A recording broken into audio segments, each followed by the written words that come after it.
It could have been a whole lot worse.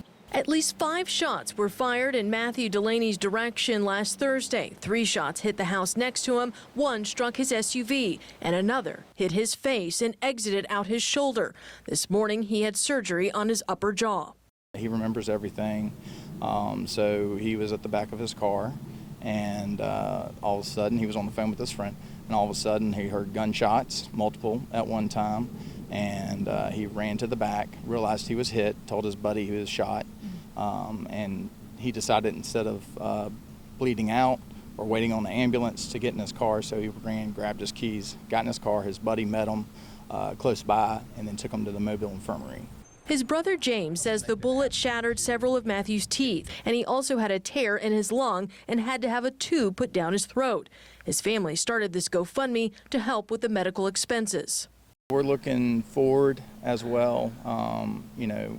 Yes, we can dwell on what the pain he's going through now, but we can also look at how well he's doing. Neighbors say this is the 4th time in 2 weeks shots have been fired in the neighborhood. Mobile police say it received 2 separate shots fired complaints in the area at the end of April. Police say it's unclear if any of the shootings are related. I want to move. There's too much. We've had 2 ride-bys before that. And yeah, it's just out of control. Floyd Sexton lives 2 doors down from where the latest shooting happened and says he's afraid to come outside at night. I'm too old for this.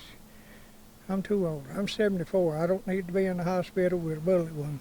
Another neighbor says Rich Park at the end of the street attracts the wrong crowd at night, and they've complained about the lack of street lighting in the area.